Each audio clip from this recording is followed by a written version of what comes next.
মাথার ওপরেই গাড়ি বারান্দা। সাদা কালো স্ক্রিনের চলচ্চিত্র হোক বা বিভিন্ন লেখকের লেখায়, উপন্যাসের সাহিত্যে, এর চর্চা আমরা বহুবার পেয়েছি। একটা নস্টালজিয়া কাজ করে, তাই না? দিদি কেমন আছো? খুব ভালো আছি। আর আজকে তো আরো বেশি আনন্দ হচ্ছে তোমাদেরকে পেয়ে। একদম, আমাদের মানে সোনার হেসেলকে পেয়ে। এখানেই তো আমাদের ইউএসপি, যার বাড়িতে যাই প্রত্যেকে একেবারে সাদরে আমাদেরকে গ্রহণ করে। যেটা আমার ভালো লেগেছে স্পেশালি তোমাদের গাড়ি বারান্দা এবং এই যে খড়খড়ি দেওয়া জানলা, মানে এগুলোর সঙ্গে উফ কি খাওয়াচ্ছ আজকে? আজকে একটা সারপ্রাইজ তোমাদের। সারপ্রাইজ, চলো আস্তে আস্তে সব জানতে পারবে। বেশভূষা তো শুনেছেন, বাসভূষা শুনেছেন, আজকে শুধু শুনবেনই না, শুনবেন, দেখবেন, শিখবেন, খাবেন। এটা একটা আরাবিয়ান ডেজার্ট। আরে বাপরে, আরাবিয়ান! আপনি কি বেড়াতে গিয়ে খেয়েছেন বিছে? দিদিরা মোটামুটি না, খাইনি। ওটা দেখে কিরকম, মানে বিছে খাচ্ছে তোমার সামনে অপোজিটের টেবিলে বসে কেউ, মানে বিছে মানে বিছে, এটা ভেবে আপনার কিরকম লাগছে বলুন তো? দিদি যে স্ট্রাগল করে এত কিছু জীবন থেকে শেখা, এটা সত্যি আমাদের কাছেও খুব ইন্সপায়ার্ড একটা জায়গা তৈরি করে।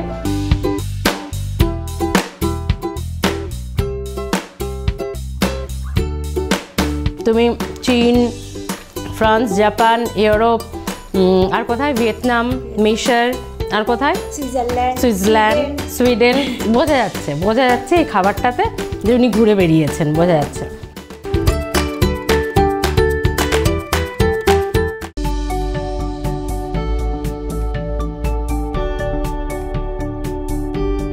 মাথার ওপরেই গাড়ি বারান্দা।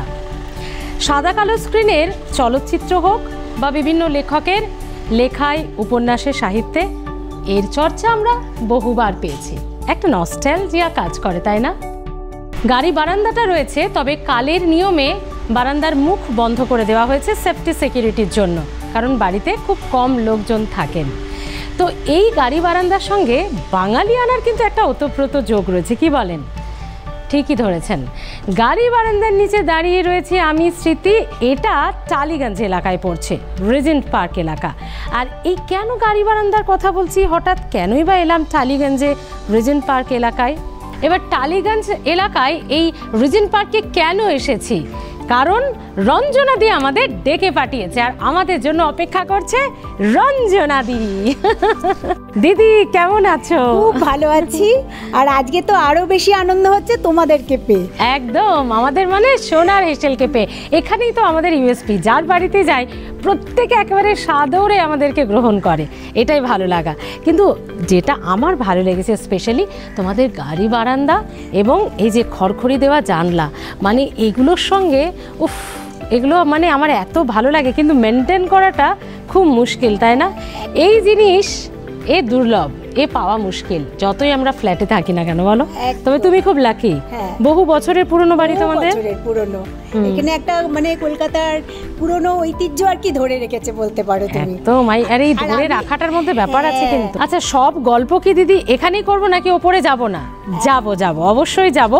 তবে তার আগে যে কারণে সোনার হেসেলে দিদিদের বাড়িতে আসা, যে কারণে রঞ্জনাদির বাড়িতে আসা, তো কি খাওয়াচ্ছ আজকে? আজকে একটা সারপ্রাইজ তোমাদের।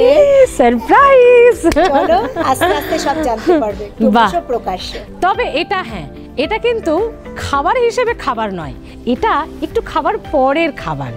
এটা একটু আমি হিন্ট দিয়ে রাখলাম আপনাদেরকে, কি তাই তো? আমি চুপি চুপি জেনে নিয়েছি অফ দ্য ক্যামেরা।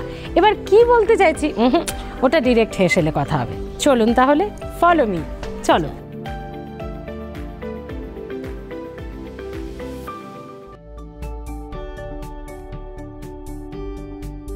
আহ কি আরাম, মানে এরকম একটা আরাম কেদারায় শোয়ার পর, এরকম আরাম ফরমানোর পর সত্যি কি আর কাজ করতে ভালো লাগে বলুন? এই আরাম কেদারার সঙ্গে বাঙালির নস্টালজিয়ার একটা দারুণ কানেকশন আছে, আমি জানি আপনারা অনেকেই ধরেছেন।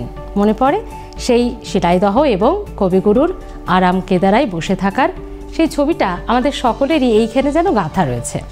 না, আমি দুটো ছবিকে একেবারেই রিলেট করছি না, বাঙালি নস্টালজিয়ার সঙ্গে এই আরাম কেদারা রিলেট করলাম। দিদির বাড়িতে এরকম একটা আরাম কেদারা দেখে আমি একটু কাজের মধ্যে আরাম করে নিলাম। তবে এই যে সবার ভাগ্যে তো আর সুখ সয় না, এখন আমার আরাম করার একেবারেই সময় নয়। চলুন তাহলে, কিচেন ডাকছে, দেখি সেখানে কি হচ্ছে। চলুন। বেশভূষা তো শুনেছেন, বাসভূষা শুনেছেন, আজকে শুধু শুনবেনই না, শুনবেন, দেখবেন, শিখবেন, খাবেন। তার জন্য আমাদের এই টোটাল এপিসোডটাও দেখতে হবে। রঞ্জনাদির হাতে আজকে সেটাই বানানো হবে। নামটা তো আমি বললাম, কিন্তু খেতে কেমন হবে, কি ব্যাপার এটা? এটা একটা আরাবিয়ান ডেজার্ট। আরে বাপরে, আরাবিয়ান! সেটাই আজকে আমি তোমাদের কাছে করে দেখাবো এবং টেস্টও করবে, কেমন লাগলো আমাকে বলবে। একদম বলবো তো, ডেফিনেটলি। তবে তার আগে পুরো ডেজার্টটা তো তৈরি করতে হবে। সেটা করতে কি কি লাগবে আমি অনেক কিছু দেখতে পাচ্ছি, আপনারা পুরোটা দেখতে পাচ্ছেন না, আপনারা দেখে নিন। দিদি একটু বলে দাও কি কি লাগবে। বাসভূষা তৈরি করার জন্য আমি প্রথমে নিয়েছি সুজি, অলিভ অয়েল, গুঁড়ো দুধ, ঘি, নারকেল পাউডার, এলাচ, বেকিং পাউডার, চেরি ফল, বেকিং সোডা, চিনি এবং নুন। বাসভূষা তৈরি করতে কি কি লাগবে সবটাই জেনে নিয়েছেন, কিন্তু এই ডেজার্টটার স্পেশালিটি কি, কোথায় এটা শিখলো দিদি, নানান গল্প তো চলতেই থাকবে। তবে শুরুতেই আমি একটু রেসিপিটা শুরু করে দিতে বলি। প্রথমে কি করবে দিদি বলো। আমার লাগবে প্রথমে সুজি। সুজি নিন। কি দেবো বলো? আচ্ছা, অলিভ অয়েল, আরবিয়ান ডিশ এটা, অলিভ অয়েল দিয়ে রান্না। এবং চাইলে কি এটা মানে তেল ছাড়া ঘি দিয়ে কি এটা কেউ কেউ, হ্যাঁ ঘি দিয়ে একটু অলিভ অয়েল দিলাম, আর একটা হচ্ছে নারকেল পাউডার। নারকেল পাউডার এটা, আচ্ছা। প্রথমে কি যা যা আছে সবই তুমি দিয়ে দেবে? আচ্ছা, নুনটা খুব সামান্য, একটু মিষ্টি বানাতে গেলে না একটু নুন দিতে ভালো লাগে। এক চিমটে নুন দিলাম আমি। আর এটা হচ্ছে গুঁড়ো দুধ। সোনার হেসেলে জানো তো একদম শুরুর দিকে, তখন 3-4 নম্বর এপিসোড হবে, একটা আমের ডেজার্ট খেয়েছিলাম। এক দাদা সেই এপিসোডে রান্না করেছিলেন, উফ অসম খেতে হয়েছিল। আজকে কি হবে দেখা যাক কি হয়। আচ্ছা, আমি নিচ্ছি বেকিং পাউডার। হ্যাঁ, একটু বেকিং পাউডার লাগবে। যতটা বেকিং পাউডার নেব তার হাফ নেব বেকিং সোডা। আচ্ছা, বেকিং পাউডারও লাগবে, বেকিং সোডাও লাগবে। আর একটু এলাচ দানা নেব আমি। এটা একটু হালকা দাঁতে পড়লে গন্ধ একটু লাগে, ওই জন্য একটু ফ্লেভারটা ভালো হয়, তার জন্য একটু এলাচ দানা দিচ্ছি আমি। আচ্ছা, এবারে আমি চিনি নেব। চিনির পরিমাণটা একটু ঠিকঠাকভাবে বুঝে নিতে হবে। যারা একটু কম মিষ্টি খান বা প্রেফার করেন তারা একটু হালকা কম মিষ্টিও দিতে পারেন। তবে এই সমস্ত ডিশগুলোতে বা এই খাবারগুলোতে একটু মিষ্টতা না থাকলে আবার ভালো লাগে না। আচ্ছা, এবারে আমি একটু জল দিই। তুমি দেখবে কতটা জল দেবো। হ্যাঁ, একটু ঘনই হবে। হ্যাঁ, ব্যাস, দাঁড়াও। আচ্ছা, এটা শিখেছো কোথায়? আমি দুবাইতে বেড়াতে গিয়েছিলাম। আরে বাবা, শেফরা বানাচ্ছে, তো আমার একটু কিউরিওসিটি আছে। মানে যেখানে বেড়াতে যাও সেখানে মোটামুটি যা স্পেশালিটি সেটা সেখানকার শিখেই আসো। গুড। আর আমার কুকিংটা প্যাশন। আরে বাবা, তো চাকরি করার, আচ্ছা চাকরির কথা বলতে যেটা মনে এলো, দিদি কিন্তু একটা গুরুত্বপূর্ণ দায়িত্বে আছে। দিদি কোন প্রফেশনে আছো একটু বলে দাও। আমি এলআইসিতে ডিএমএর পিএ স্টেনোগ্রাফার। আমি একদম সমস্ত কিছু নিউ বিজনেস, নতুন নতুন পলিসি লঞ্চ করে আমাদের থেকে। একদম সমস্ত কিছু গুরুত্বপূর্ণ। আমরা বলি না যে মেয়েরা এটা পারে ওটা পারে না, সেটা পারে ওটা পারে না, তো দিদি একটা ওরকমই প্রফেশনে আছে। আমি হলে তো পুরো ঘেটে যেতাম, এত মাথায় তুমি, বাপ রে বাপ, এ তো বিশাল হিসেব হয়েছি। আচ্ছা, ভেরি গুড। অনেকবার নাটক করেছি অফিসে। আচ্ছা, তুমি এখনো কি ঠাকুমা হয়েছো? ছেলের গল্প করছিলে না? ছেলে ঠাকুমা হওনি। করবে। আচ্ছা, এখনো ঠাকুমা হয়নি, তবে এখানে আসার পরে ওদের অনেক নাতি নাতি দুঃসম্পর্কের আর ঠিক ঠিক সেই মারফত হয়ে গেছে, কিন্তু নিজের ছেলের এখনো বিয়ে হয়নি আর কি। খুব ভালো। তো এই চাকরির সঙ্গে আর একটু জল দেবো? না, আর জল লাগবে না। আমি এবার টিফিন বক্সে না একটু ইয়ে মাখিয়ে, অলিভ অয়েলটা মাখিয়ে ওখানে আমি ঢেলে দেব। এটার মধ্যে ওটা যেটা রেডি করলে ওটা ঢেলে দেবে? ঢালবো, এটা যাতে না লেগে যায়, বুঝলে? ঠিক ঠিক।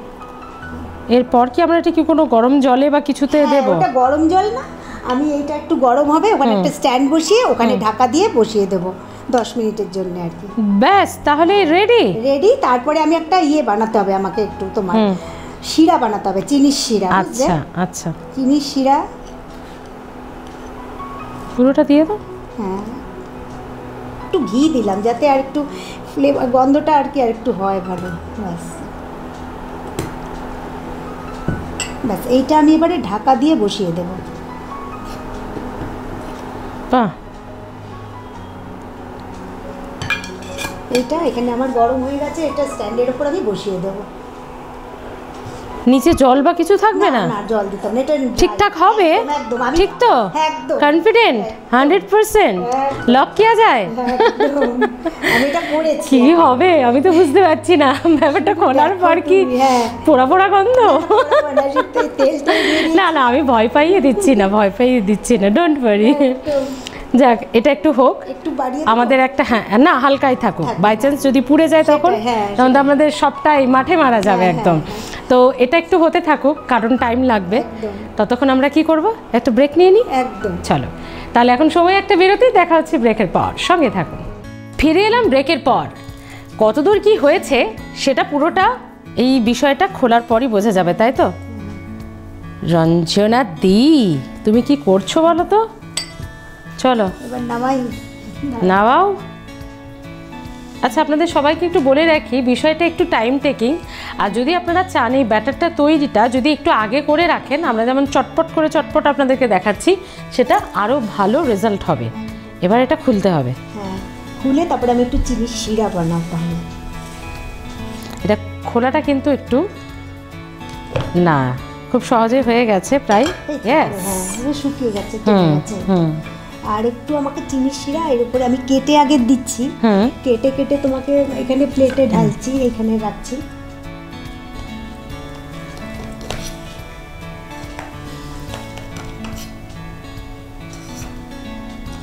চামচ করে তুলবে?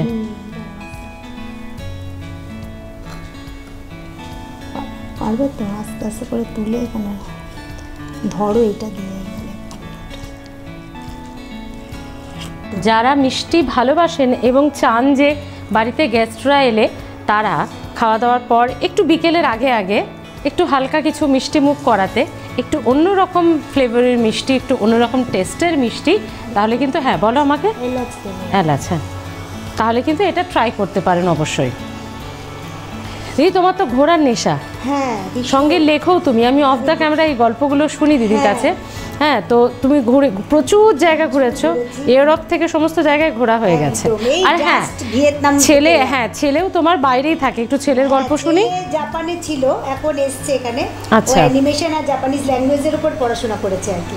এখন এখান থেকে কাজ করছে, ফ্রিল্যান্স করছে, ইন্টারপ্রেটারের কাজ করছে। আবার হয়তো যাবে, নেক্সট ইয়ারে যাবে। তো তুমি কি ওই ছেলের সঙ্গে সঙ্গে ঘোরা হয়েছে নাকি? ছেলের সঙ্গেও ঘুরেছি, ছেলেকে নিয়ে অনেকগুলি জায়গায় গেছি।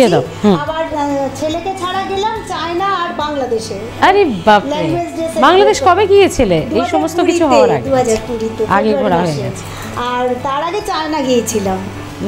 চায়নায় কি কি কিরকম লাগলো বলো? কি স্পেশাল খেলে ওখানে? চায়না তো চাইনিজ তো খেয়েছি, আর ইন্ডিয়ান রেস্টুরেন্টেও আছে, পাওয়া যায়, সব জায়গায় ইন্ডিয়ান রেস্টুরেন্ট হয়ে গেছে।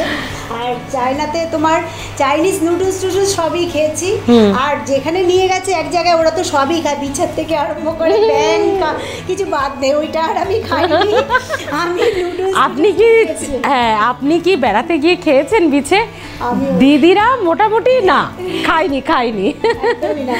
ওটা দেখে কিরকম, মানে বিছে খাচ্ছে তোমার সামনে অপোজিটের টেবিলে বসে কেউ, মানে বিছে মানে বিছে, এটা ভেবে আপনার কিরকম লাগছে বলুন তো?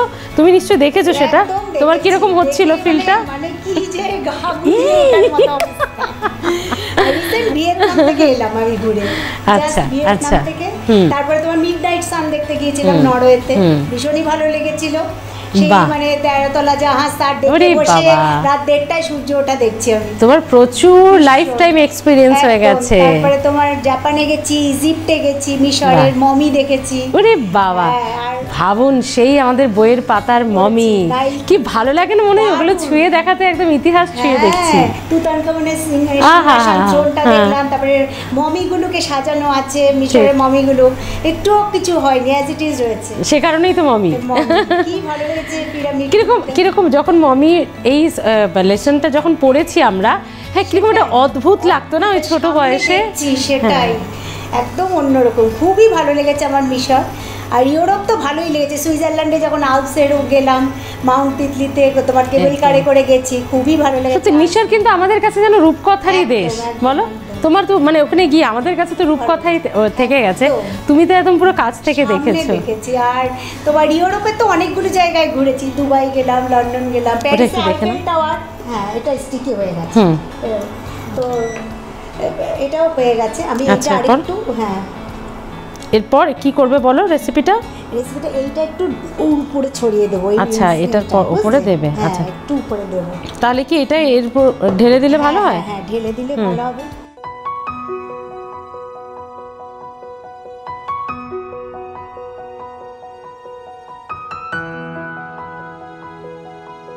আমি ছোট থেকেই খুব বেড়াই, বুঝলে, ইন্ডিয়ারও অনেক জায়গায় ঘুরেছি সবই। তুমি তো লিখতে ভালোবাসো? হ্যাঁ, আমি অনেক লিখেছি, আমার জাপানের উপর লেখা বেরিয়েছে, সুইজারল্যান্ডে ওই তোমার নরওয়ের মিডনাইট সানের উপর দিয়েছি, মধ্যরাতের সূর্যের উপর লিখেছি, তারপরে তোমার চায়নার। এটা কি মানে সেলফ এক্সপেরিয়েন্স লিখেছো নাকি তারপর রিসার্চ? আচ্ছা, হ্যাঁ, আমার এক্সপেরিয়েন্স গুলো শেয়ার করছি যাতে সবার সুবিধা হয়, কোথা থেকে কি ধরবে না ধরবে, কোথা থেকে কখন ফ্লাইট যাবে, কখন অ্যারাইভেল, কখন ডিপার্চার, এইরকম আর কি সব কিছু ডিটেলসে দিয়ে আমি লিখেছি।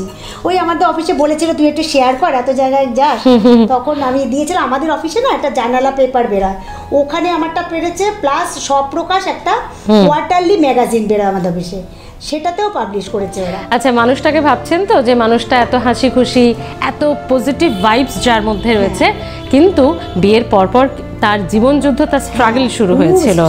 হ্যাঁ দিদি, কি হয়েছিল দাদার একটু?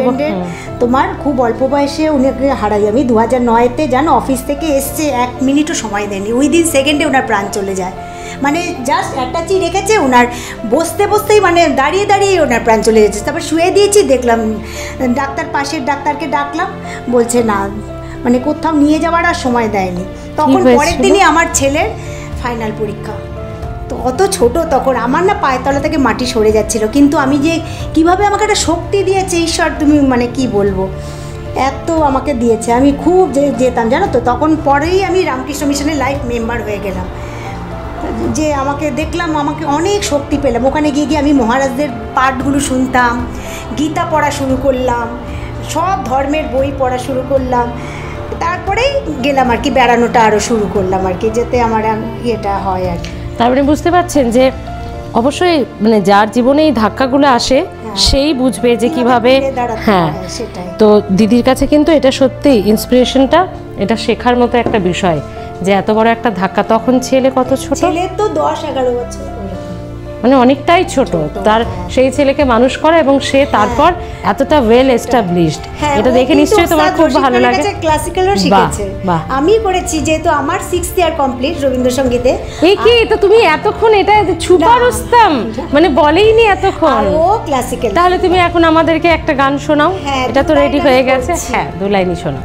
ও যে মানে না মানা, ও যে মানে না মানা, আখি ফিরাইলে বলে না না না, ও যে মানে না মানা। এই যে তার সঙ্গে এটা সুন্দর একটা ডেজার্ট তৈরি, আর এটা খুব হেলদিও হবে, কারণ চিনিটা ছাড়া বাকি মোটামুটি সবই হেলদি জিনিসই আছে। তো আর যারা একটু হেলথ কনসিয়াস, কিছু কিছু সময় একটু ভুলে যেতে হয়, বা একটু কম করে খেলেও খাওয়া যায়, বলো। আচ্ছা, এবার এটা চেখে দেখার পালা।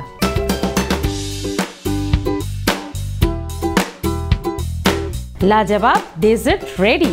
এবার শুধু এটা আমার পেটে যাওয়ার অপেক্ষা করছে। আর চেরিগুলো তখন থেকে যেন আমাকে এরম করে ডাকছিল, আয় আয় করে। অনেকক্ষণ ধরে লোভ দিচ্ছিলাম আমি চেরিগুলোতে, বুঝলে। আমার সাজানোটা ভালো হয়েছে, চেরি কিন্তু ভালো ক্যালসিয়াম আছে, হাড়ের গঠনে, সে কারণে আমি 2টো চেরি নিয়েছি।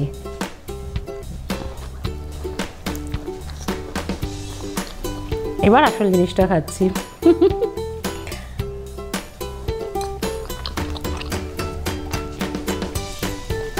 বোঝা যাচ্ছে তুমি চীন, ফ্রান্স, জাপান, ইউরোপ, আর কোথায়, ভিয়েতনাম, মিশর, আর কোথায়, সুইজারল্যান্ড, সুইডেন, বোঝা যাচ্ছে এই খাবারটাতে যে উনি ঘুরে বেরিয়েছেন, বোঝা যাচ্ছে। একটু জমিয়ে খেতে হবে। ভালো হয়েছে, খুব ভালো হয়েছে। এবং দিদি যে স্ট্রাগল করে এত কিছু জীবন থেকে শেখা, এটা সত্যি আমাদের কাছেও খুব ইন্সপায়ার্ড একটা জায়গা তৈরি করে। যে সমস্ত মায়েরা, যে সমস্ত দিদিরা, যে সমস্ত বোনেরা দেখছেন, এই জায়গাগুলো থেকে সত্যি অনেক কিছু শেখার আছে। জীবন অনেক কিছু শিখিয়ে দেয় আমাদের, পরিস্থিতি অনেক কিছু শিখিয়ে দেয় আমাদের। এবং আজকে এই টেবিল থেকে আমি এই একটা দারুণ ডেজার্ট শিখে গেলাম, বাড়িতে সকলকে করে খাওয়াবো। তোমার জন্য এত উপহার রেডি, নিতে হবে তো, চলো। তোমরাও আশা করি যাবে, ওখানকার খাবারগুলো চেখে দেখবে, তোমাদেরও খুবই ভালো লাগবে। একদম, এত এত উপহার নিয়ে দেখা হচ্ছে ব্রেকের পর, সঙ্গে থাকুন। ভজহরিমান্না যেমন বিভিন্ন দেশের কথা, বিভিন্ন খাবারের কথা বলে গেছেন, ঠিক তেমনই যেন দিদির সঙ্গে গল্প করতে করতে সেই সমস্ত ইঙ্গিতই আমি পেয়েছি। তবে পুরোটা শোনা হয়নি তখন, এখন শুনবো।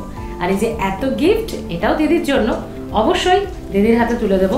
তবে তার আগে একটু বলো তো, এই যে এত এত জায়গায় ঘুরলে, তোমার বেসিক্যালি ব্যক্তিগতভাবে কোন জায়গার খাবার সব থেকে বেশি ভালো লেগেছে? আমার ভালো লেগেছে সব থেকে, বলতে পারো জাপানের তো ভালোই লেগেছে।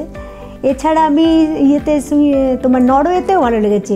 ওদের সেই সালমন ফিশ, কড ফিশের যে প্রিপারেশনটা, ওইটাও খুব ভালো লেগেছে। আরেকটা দোহাতে গিয়ে আমি বাসা মাছের ফ্রাই খেলাম, আমি তো একদম অবাক লাগলাম দোহাতে। হ্যাঁ, এত সুন্দর করেছে ওরা, মানে আমাদের এখানকার মতো নেই, মানে এত ভালো লেগেছে আমার বাসা মাছের ফ্রাইটা দোহাতে। এটা নেবে তো? একদম, এটার জন্যই তো সব, একদম সব। সোনার হেসেল এবং আর+ গোল্ড পরিবারের তরফ থেকে তোমার জন্য এই ছোট্ট memento. Thank you so much. তুমি তোমার ফ্যামিলির সবাইকে, ছেলেকে অবশ্যই জানিও, দেখিও। একদম। তুমি এই যে কি বলবো, সেই 7 সমুদ্র বলে না, তোমার এরকম 7 সমুদ্র না, 7 সমুদ্র পেরিয়ে 7 দেশ ঘোরা হয়ে গেছে। একদম। অতএব তোমাকে আর রান্না আমরা কি শেখাবো, আমরা শুধু তোমার সঙ্গে একটু কোঅপারেট করতে পারি এই মশলাপাতি দিয়ে, সমস্ত কিছু রান্না বান্না করে। আর সোনার হেসেলের এপিসোড না হলেও আমাদেরকে হোয়াটসঅ্যাপে ছবি পাঠাতে ভুলো না, কি কি এক্সপেরিমেন্ট করলে, কোন দেশের কি খাবার রান্না করলে। একদম, মানে আজ আমরা এই হেসেলে কিন্তু দিদির এপিসোডে গড়পড়টা একদম আমাদের মতো খাবার দাবার, সেটা কিন্তু আমরা আজকে খেলাম না, অন্য দেশের একেবারে ভাবা যায় আরবিয়ান ডেজার্ট। হ্যাঁ, এটাও তোমার জন্য সোনার হেসেল এবং আর+ গোল্ড পরিবারের তরফ থেকে। Thank you. অফিসের লোকজন প্রচুর খাওয়া দাওয়া করে? হ্যাঁ, প্রায় নিয়ে যেতে হয়। যে সেবার লেয়ার্ড চিকেন লেয়ার্ড কেক বানালাম, ওদের জন্য নিয়ে গেলাম আমি একটা কম্পিটিশনে আর কি। হ্যাঁ, খুব সুন্দর। চিকেনটা একটু তোমার শ্রেডেড চিকেন, ওটা একটু তুমি নাড়াচাড়া করে নিলে, একটু নুন হলুদ দিয়ে আর কি একটা সিটি দিয়ে নিলে, তারপরে ওটা আর ময়দার একটা ব্যাটার তৈরি করেছি, সব কিছুই দিয়েছি তার মধ্যে, ডিমটা ফেটিয়ে গোলমরিচ আর নুন দিয়ে, তারপরে একটু সবজি টবজিও দিয়েছি, হালকা একটু গ্রেটেড গাজর, একটু পাপায়া দিয়েছি, ওটা ব্যাটার তৈরি করেছি, ডিমও দিয়েছি, বেকিং পাউডার যা যা দিয়েছি, একবার স্প্রেড করে আর কি ব্রাশ করেছি অলিভ অয়েলের, আমি সবই অলিভ অয়েলেরই করি, দিয়ে তারপরে আবার চিকেনের ওটা দিলাম, আবার একটা দিলাম লেয়ার ওই ব্যাটার, আবার চিকেন, এরকম করে করে লেয়ার তৈরি করেছি। না, এটা আমার একটু নিজের কিছুটা রেসিপি, এটা আমি করেছি। হ্যাঁ, এটা ছেলেকে আমি করে দিই মাঝে মাঝে, ও একটু ভালোবাসে তো ওগুলো করে দিই। এরকমই একদম সবাইকে উৎসাহ দিতে থাকো, তুমি নিজে উৎসাহী হয়ে থেকো। একদম, খুব ভালো লাগলো তোমার সঙ্গে পরিচয় হয়ে এই এপিসোডটা করে। ভালো থেকো দিদি, আপনারাও ভালো থাকুন। আর সোনার হেসেল মানে আর+ গোল্ড ঠিক বিকেল 4টে দেখতে কিন্তু ভুলবেন না। এরকম নানান ধরনের এপিসোড আপনাদের জন্য অপেক্ষা করছে। আর হ্যাঁ, আপনি কবে আসছেন, মানে সোনার হেসেলে আপনি কবে রান্না করছেন, সেটা তো আপনি ঠিক করবেন, শুধু ফোন করা বাকি। আমাদের ফোন নাম্বার এবং ঠিকানা। আমাদের ঠিকানা সোনার হেসেল, আর+ gold, 27 number Mirza Ghalib street, 3rd floor, Kolkata 16।